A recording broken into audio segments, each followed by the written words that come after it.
rangos de fase que vimos, que es una gráfica que me muestra las relaciones de las variables de estado y que me permite entender cómo es el comportamiento cualitativo del sistema, particularmente la estabilidad.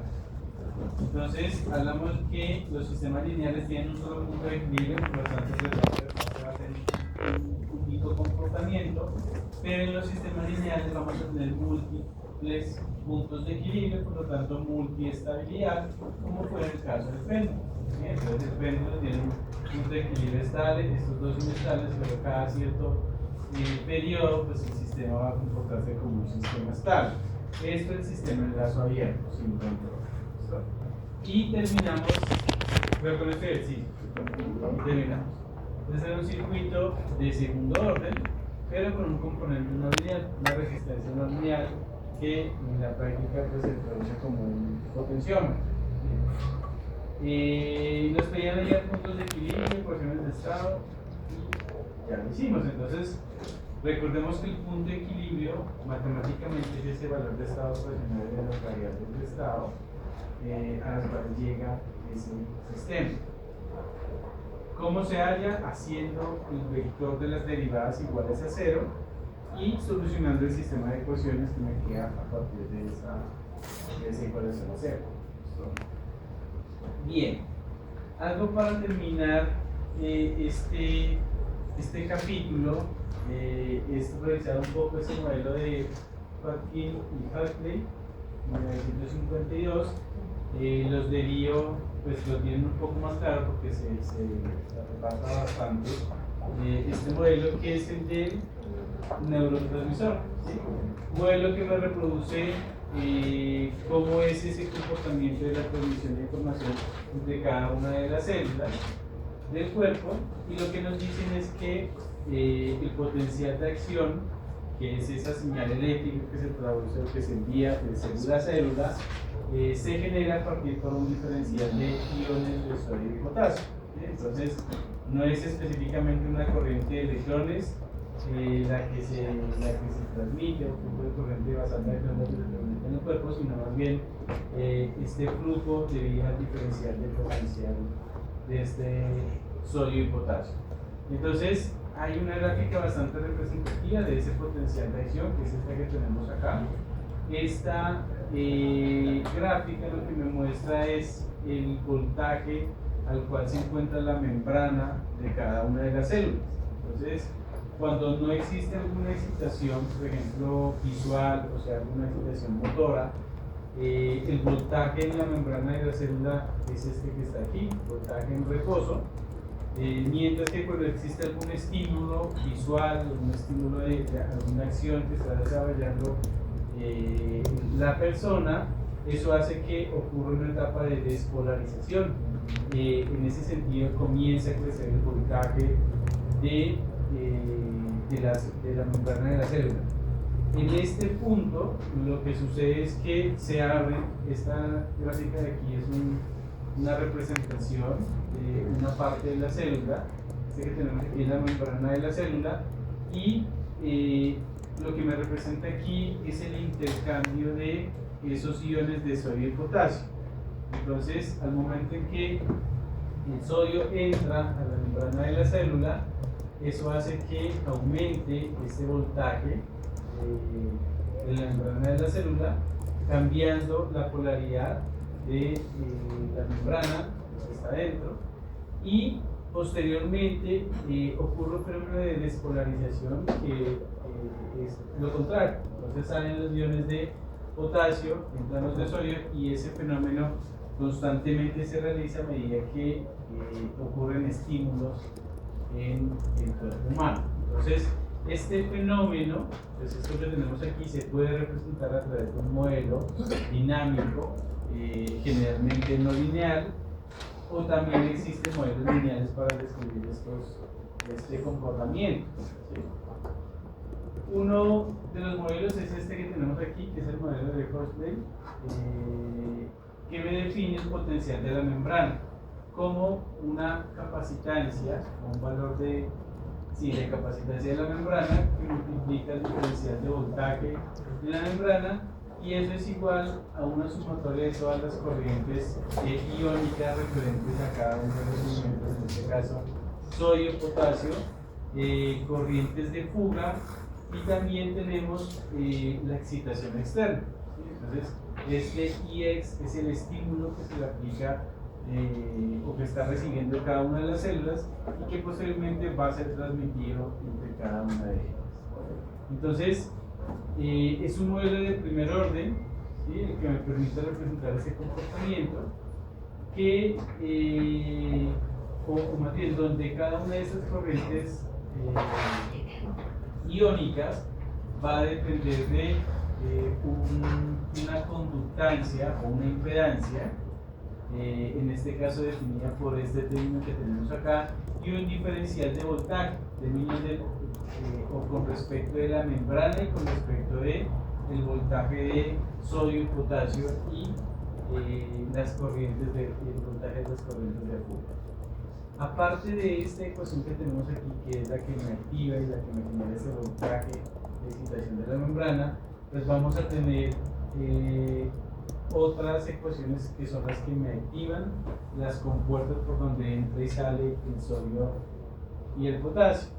Entonces cada uno de estos puertos va a tener una relación como la que tenemos acá, que es una relación lineal que me activa cada una de las compuertas de sodio y potasio. Entonces este modelo de un sistema biológico o del proceso de comunicación entre cada una de las células se representa o se puede representar a través de un circuito. ¿Sí? ¿Qué circuito me construye esto que tenemos acá? Entonces miren que ustedes se dan cuenta, esto es corriente y el potencial o el voltaje que está siendo almacenado en la membrana de la célula pues se puede representar como una capacitancia. Por lo tanto, yo puedo describir ese comportamiento a partir de un circuito como estos. Entonces vamos a tener el voltaje de la membrana que está siendo almacenado en este capacitor y vamos a tener cada una de las corrientes iónicas que van a estar entrando a esa membrana.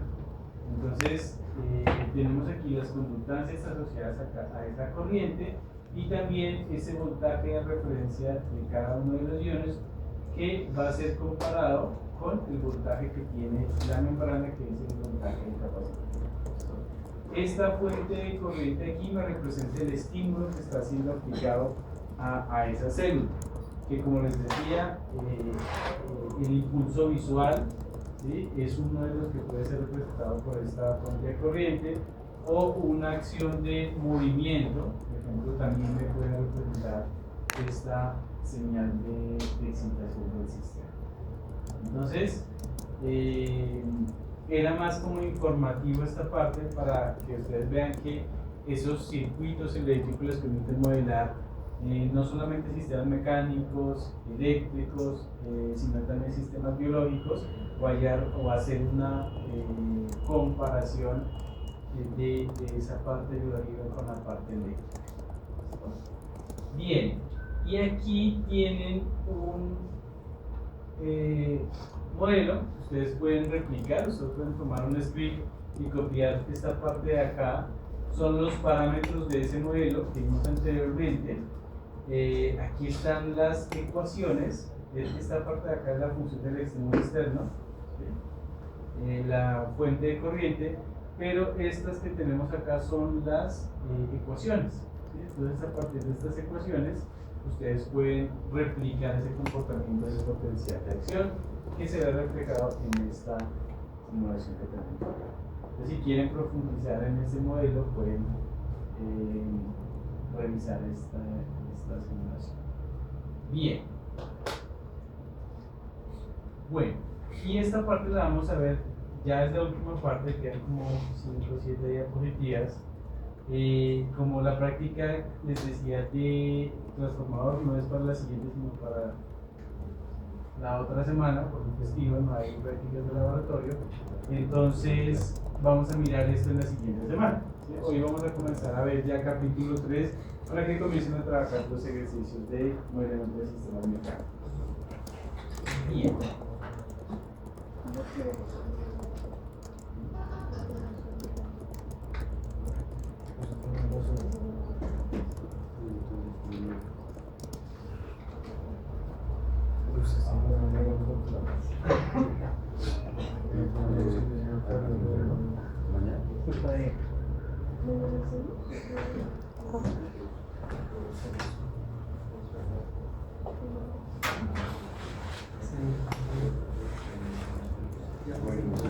Bueno, entonces, en el primer parcial vamos a mirar esta parte de la construcción de modelos, teniendo en cuenta elementos mecánicos, como son los resortes, como son los amortiguadores, los bloques de masa, los elementos de inercia que representan el comportamiento de un sistema como estos. ¿Qué es lo que vamos a hacer? Al igual que los sistemas eléctricos, vamos a definir cuáles son las variables de estado, cuáles son los parámetros del sistema, cuáles son las entradas, cuáles son las salidas, para a partir de un principio físico construir ese modelo matemático del sistema. Entonces, en sistemas eléctricos nosotros hablábamos que las variables son voltajes en los capacitores, corrientes en las inductancias, y el principio físico que se utilizaba era ¿cuál? Las leyes de Kirchhoff, ¿sí? En el caso de los sistemas mecánicos, ya no tenemos, bueno, en este caso vamos a utilizar ese principio físico de la segunda ley de Newton, que nos dice que la sumatoria de fuerzas es igual a masa por aceleración. Esto para sistemas que presentan un movimiento traslacional. Entonces, en esos sistemas mecánicos generalmente van a encontrar estos diagramas de cuerpo libre que me van a representar ese desplazamiento. Todo sistema que presente un movimiento, sea traslacional o rotacional, va a ser descrito a través de estos dos sistemas que tenemos aquí. ¿Qué variables identificamos en estos diagramas de cuerpo libre? Variables. Posición, velocidad, aceleración.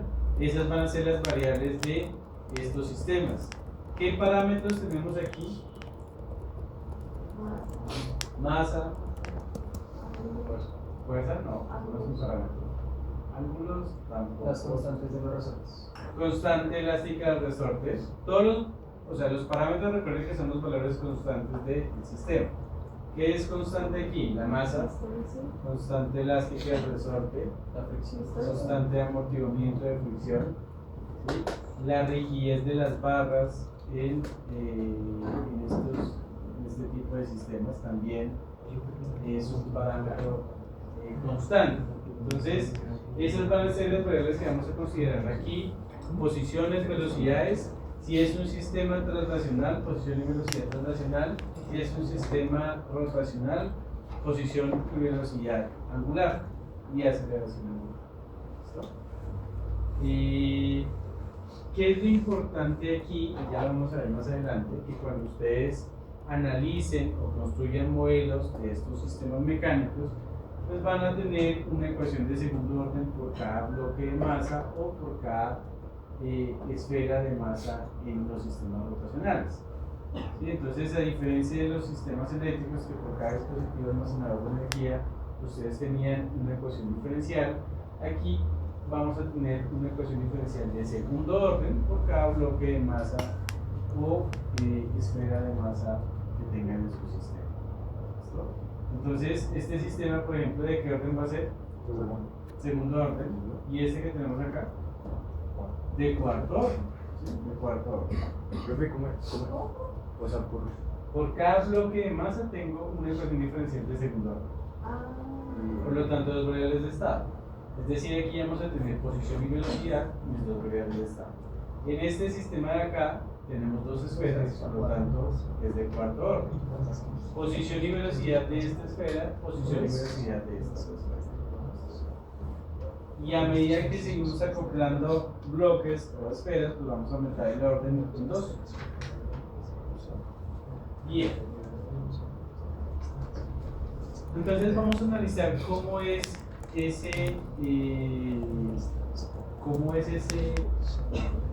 esas fuerzas, ¿sí? Porque recuerden que la segunda ley de Newton me dice sumatoria de fuerzas igual a masa por aceleración. Masa hace referencia a la del bloque o a la de la esfera. La aceleración va a estar definida con respecto a la variable de proceso. Y las fuerzas es lo que no conocemos. Entonces, para el resorte, ¿sí?, tenemos que el resorte experimenta una fuerza que está en función de la ley de Hooke, que me dice que, ¿qué me dice la ley de Hooke? Que la fuerza está definida en función del desplazamiento, ¿sí? Entonces, esa fuerza que se ejerce por el resorte es una fuerza opuesta a la dirección del movimiento y está definida por esta relación. Una constante, que es la constante elástica del resorte, que va a multiplicar al diferencial de posiciones. Entonces, noten que si ustedes tienen un soporte fijo en este sistema, pues este valor de x sub 0 va a ser 0. Sin embargo, si hubiese otro sistema, otro bloque acoplado, pues sí deberíamos considerar ese x sub 0. Entonces, esa fuerza que se asocia a los resortes, y ya vamos a ver también a las barras rígidas, pues está definido por la constante que multiplica ese diferencial de proceso. Ya vamos a ver cuando acoplemos más sistemas, pero por lo general el desplazamiento que está asociado al elemento conectado al resorte es positivo. Entonces, si ustedes están estudiando este bloque, noten que la posición del bloque es positiva, mientras que la posición del otro bloque va a ser negativa. Ahora, cuando vayan a hacer la sumatoria de fuerzas en el otro bloque va a ser más positiva la posición de ese bloque. Entonces, ya lo vamos a ver eso por lo menos. Bueno, entonces, fuerza asociada al resorte, posición. Lo que vemos acá. Coeficiente por posición. Existen diferentes tipos de resorte y por ende esa constante elástica pues va a cambiar dependiendo de la estructura de ese resorte. Aquí tenemos unas hojas de datos que nos suministra el fabricante para este tipo de resortes del fabricante Century Spring. Esta referencia 3530 nos dice que existen diferentes valores de fuerza aplicados a esos elementos, por lo tanto podemos calcular ese valor de constante a partir de esa información. Entonces, si aquí nos dicen que tenemos un máximo desplazamiento de 19 milímetros a una fuerza aplicada de 4.6, con eso vamos a poder calcular ese valor de la constante elástica. Entonces,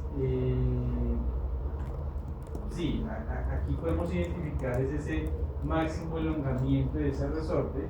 Aquí lo tenemos aquí, en esta columna, ¿sí? Entonces, aquí me dan la fuerza, las libras aplicadas, y a partir de esa información pues yo puedo esencialmente identificar para qué elongación yo tengo esa fuerza y a partir de eso calcular la constante, ¿sí? Eso en el caso en el que tengamos en la hoja de datos de ese resorte.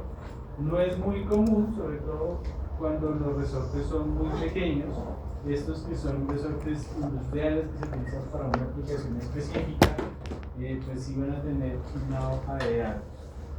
Cuando no se conoce esos parámetros, recuerden que los podemos identificar a partir de métodos estadísticos a través de redes neuronales. Podemos hacer una estimación paramétrica. El otro elemento que tenemos en estos sistemas mecánicos son los amortiguadores. Entonces, un amortiguador va a ejercer una fuerza sobre el sistema que también va a ser opuesta a la dirección del movimiento. Y esa fuerza que se ejerce opuesta a la dirección del movimiento va a estar definida por un coeficiente de fricción que multiplica a el diferencial de velocidades. Entonces, esa fricción introducida por esos elementos amortiguadores, lo que va a permitir es que ocurra una desaceleración controlada en el sistema. Entonces, muchas veces cuando se quiere reducir, por ejemplo, las oscilaciones en un sistema mecánico, pues se introduce estos tipos de estos elementos con diferentes fluidos para realizar esa desaceleración controlada. Entonces, tengan presente que la fuerza asociada a los resortes está en función de la posición, mientras que la fuerza asociada a los amortiguadores está en función de la velocidad. De la velocidad. Entonces ya tenemos fuerza asociada al resorte, a la velocidad. Noten también que aquí tenemos x punto menos x sub 0 punto.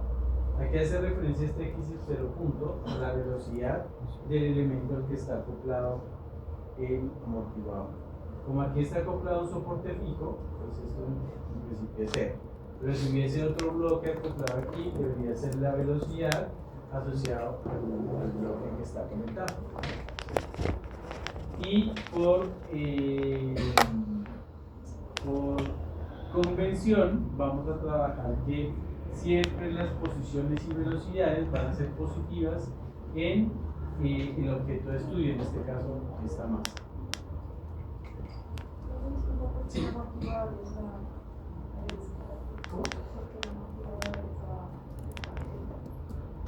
No, el amortiguador es este. ¿Sí? O sea, pues no, B es el coeficiente de amortiguamiento. O sea, este dispositivo es ese que está aquí. Entonces es un dispositivo que se extiende y se comprime, y dentro de este tubito que está acá vamos a poner un fluido que lo que va a hacer es que aumente o disminuya la velocidad del sistema.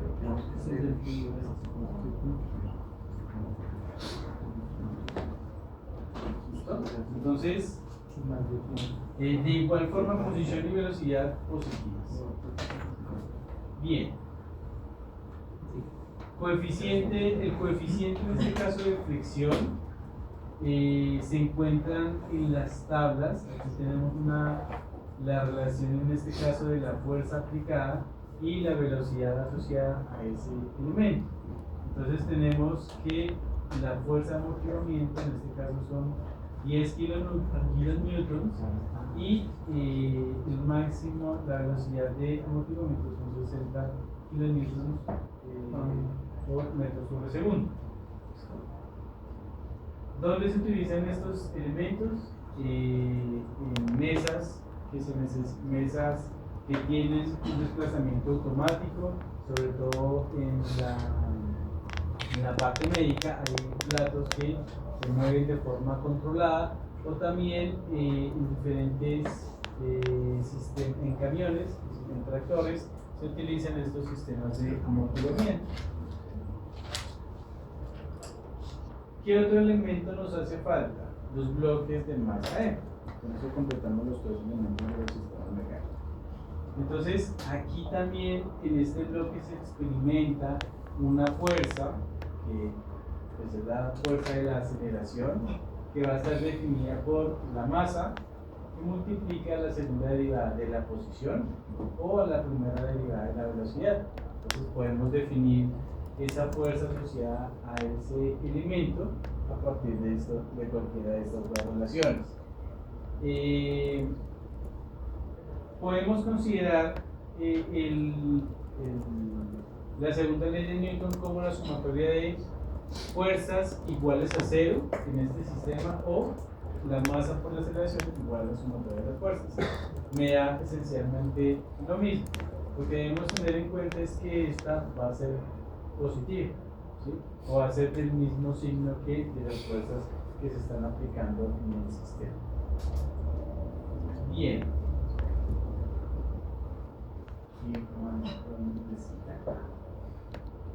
Bueno, entonces esos son los tres elementos, las tres fuerzas asociadas a estos elementos, y como dijimos, para modelar estos sistemas necesitamos entender cuál es el principio físico y cuáles son, en este caso, las fuerzas asociadas a los elementos del sistema.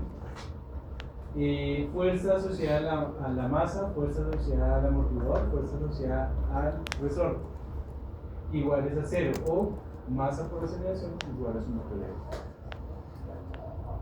la ecuación de cada bloque será de segundo orden, teniendo como variables posición y velocidad, ya lo mencionamos. Y por convención, entonces vamos a tener que posiciones y velocidades de las fuerzas que se ejercen sobre los resortes y amortiguadores van a ser positivas en la masa de estudio.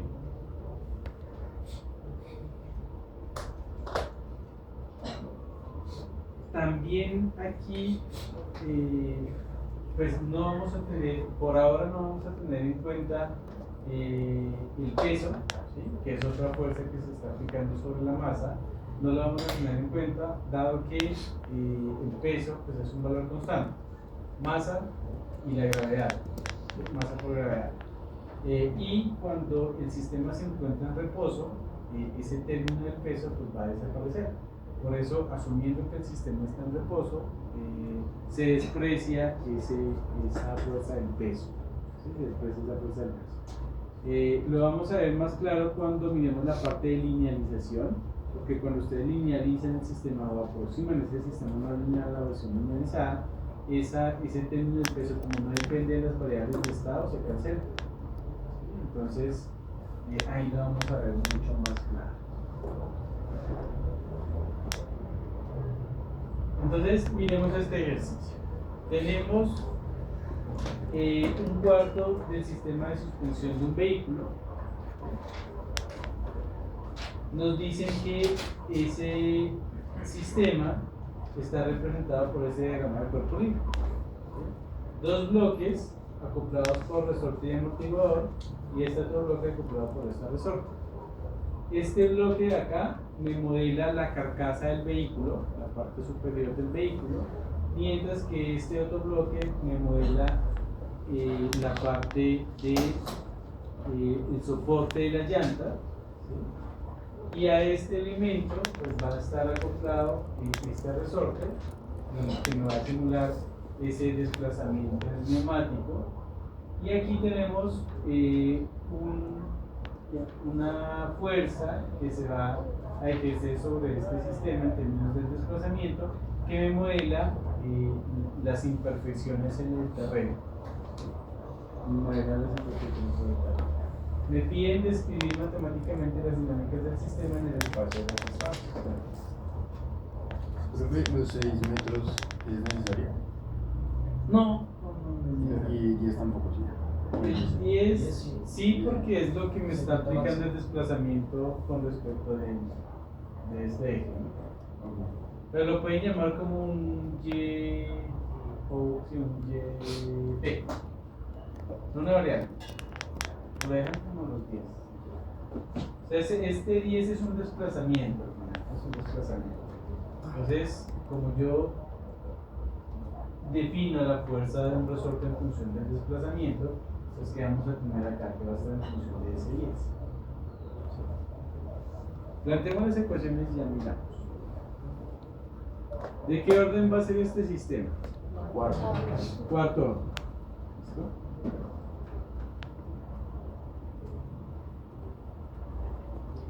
Y busco las posiciones y velocidades de los bloques de orden. Son las variables de estado. Las variables de estado son ¿cuáles?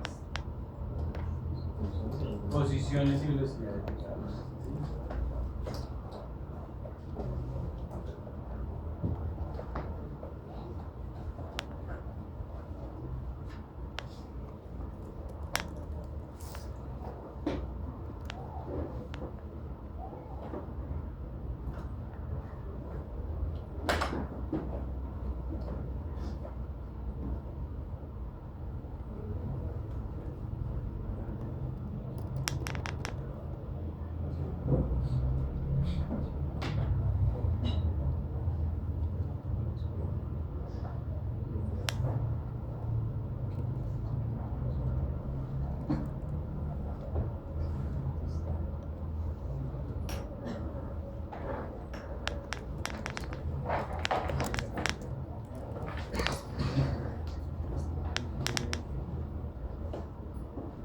Si ustedes consideran aquí la convención, no tienen que preocuparse sobre hacia dónde o en qué sentido va la fuerza.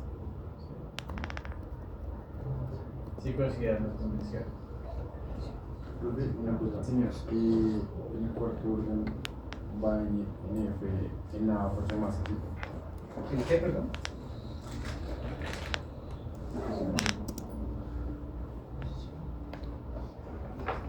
Usted me entiende cómo formularlo,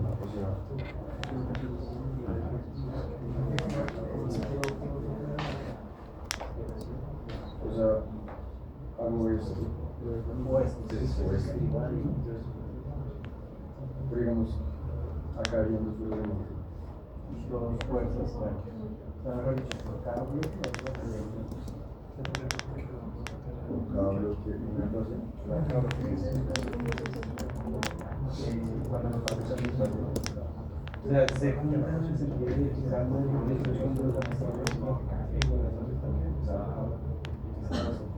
Profe, y acá, en este caso, sería las variables serían posición y velocidad de cada bloque. de cada bloque.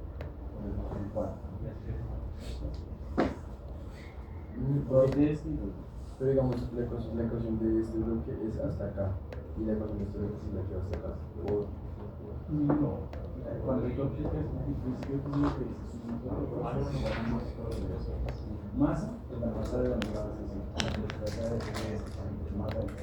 aceleración, cuando como este se mueve, dice y eso de eso, el desplazamiento de estos bloques, entonces la aceleración y eso va en realidad.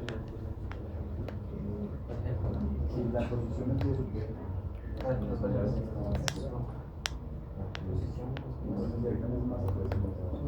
y luego las fuerzas que se aplican sobre este sector y las fuerzas que se aplican sobre este son los bloques de la fuerza que ponen en los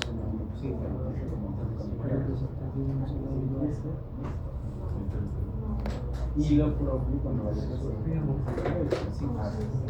más aproximación igual a su masa de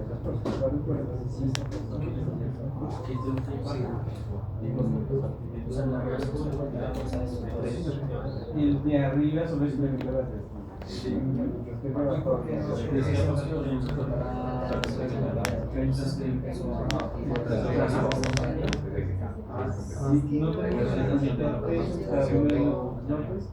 porque cuando ustedes linealicen los